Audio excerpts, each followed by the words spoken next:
All right, thanks for joining me. Today we have Isaac from Seattle, Washington, right? Yeah, nice to be here. So, yeah, you posted in the Anti-natalism group about a demo that you did. Was that today or yesterday, or when did you hold this? That was yesterday, sort of a test event in hopes that we can do some more later in the future. Cool. What sparked you to do this demo? Well, I've been doing activism for different things for quite a while, of various different kinds, mostly about animal rights. But then more lately, I've been getting into climate change activism. And I'd always been anti-natalist, but after learning more about climate crisis that's coming, it kind of spurred me to like, well, maybe I should actually take this out to the street to talk about, because humanity's going to be facing climate chaos, then we don't want a lot of humanity around. So, How long have you been an anti-natalist? I can't really remember most of my life. I'd say I've always wanted to adopt and not bear more children for a lot of different reasons. Hmm. And was there anybody that you wanted to shout out with the demo? Just the people that I do actions with, they've always been super supportive. The one thing that I've found surprising is that there seems to be a lot of overlap in support of vegans and vegan activists and anti-natalists and anti-natalist Yeah, I've activists. noticed that too. Why do you think that But is? you know what? I have started thinking about that more recently because I was kind of surprised by it. I think one possibility is that um, when you're doing vegan activism, or when I've done it, I should say, I've found it difficult to feel too optimistic about the future of humanity because you encounter a lot of negativity from people. At least I have. So you kind of have to keep your spirits up. And so loss in faith in humanity is something that is kind of common. But also the thought of minimizing suffering is kind of at the backbone of both of them. Trying to reduce suffering for humanity, for other creatures, any beings on the planet. Right. Is when you held the demo, was the traffic quite high? Yeah, it wasn't too bad. That spot we'd been to before with different banners of different sizes, and depending on the time of day, it's got heavier traffic. But it was pretty good that day. Do you recall any introduction to antinatalism? Like, was it just a thought that you came into your head and sort of went online and tried to find other like-minded people?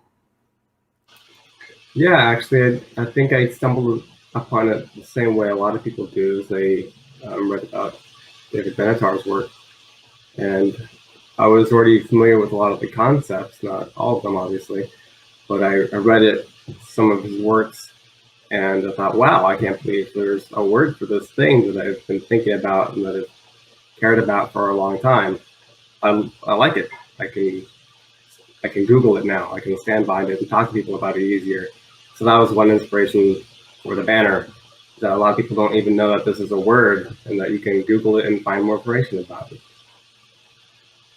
So is that part of the goal? What was your when you first thought about the demo? What was your main goal of doing this?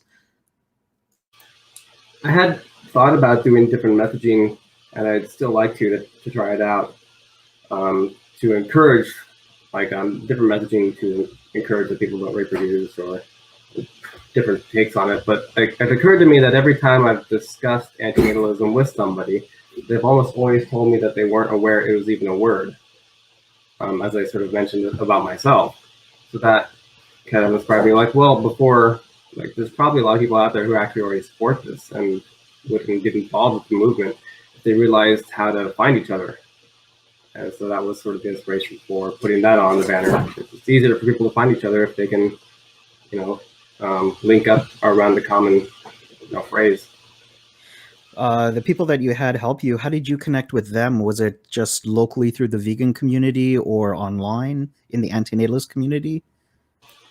So the folks who helped me out for this one, I lived with them and I met them through the vegan community locally. And we sort of developed it's an intentional community where we have a house that we all live in together and we own it. And it's all vegan activists. And we do other activism too. Like I mentioned, we've done this, we've done climate activism, but we're all activists who've chosen to live together in order to help us continue to do more activism.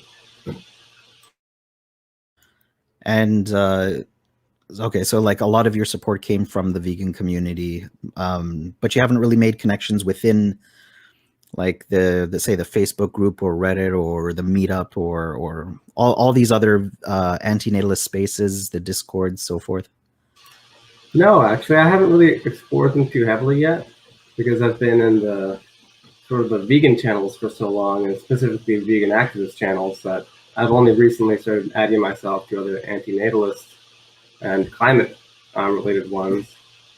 And I really am passionate about doing actions, and so I didn't see a lot of spaces online, like on Facebook and such, that where actions were the emphasis. You know, you share a lot of like thoughts sharing and memes sharing. So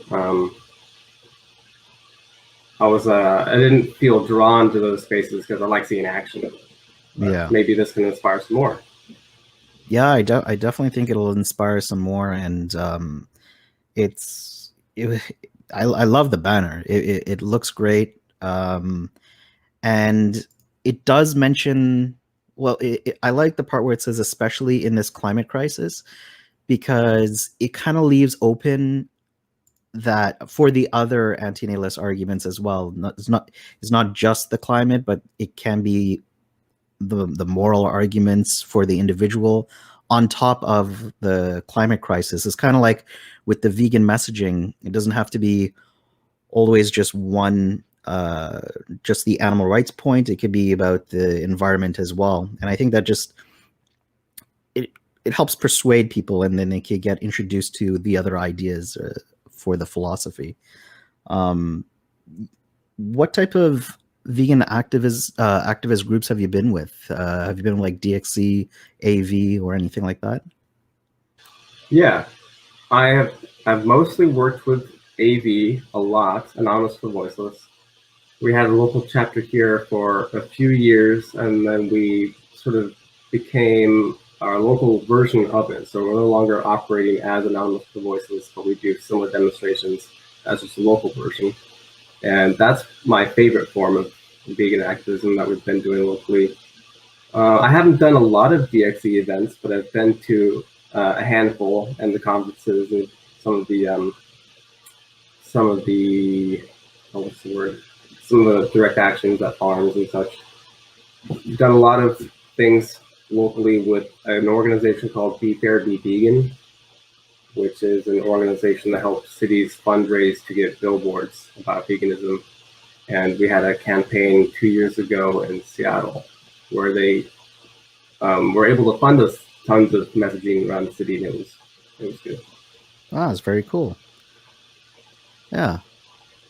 All right. Well, was there anything else you wanted to add while we're chatting? Sure. I guess this goes for antinatalism and veganism, any other good cause, climate crisis. Is that, at least for myself, my first awakening was like getting aware of them, about these causes, and then the second awakening was doing something about them. So there's like becoming aware, becoming an advocate, and then the second, and I've heard a lot of people say this, their second change is to becoming active about it, getting out on the street, holding a sign, talking to people, just being active about it. And if anyone is listening to this and is inspired by the ideas, I deeply encourage you to try getting active about it, because it will, I guarantee it will change your life. It's really life changing. And for you, you're very open about in your personal life about your beliefs and stuff like that, eh? Because one of the things is some people are not comfortable being open about it, so that sometimes hinders people. Yeah, I think that's pretty common for most people I've worked with. That comfort level of being open about it just grows stronger over time, and like just confidence building. The more things you do with the more people and the more people you talk to you never met before, just that comfort level and that confidence just grows and grows, and it can enable you to do so much more. In terms of the design of the future activism that you want to do in the future, what kind of things are you thinking of or have already planned? That's a good question, and I've been thinking about it a lot. The sort of activism that I'm used to doing, I think would be more difficult to do around anti-natalism, because a lot of the like vegan activism is what I'm used to most, and it uses a lot of imagery. It can be very effective for that. I'm not sure what like sort of imagery would be impactful for something like anti-natalism.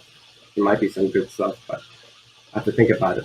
But for now, since I don't have as large of a support group as I would be if I were doing vegan or climate actions, I might continue just trying banners for now, like larger banners and in more places, because they're it's not my favorite type of activism, but it is very easy to do with a very minimal amount of people, and it can reach a lot of eyes quickly. I love personal conversations. You can really influence people with a great conversation, like Anonymous with Voices says.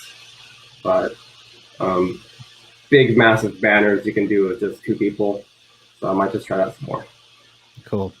Well, again, kudos to you and the people that joined you, and thanks for coming on and talking about your action, and looking forward to more.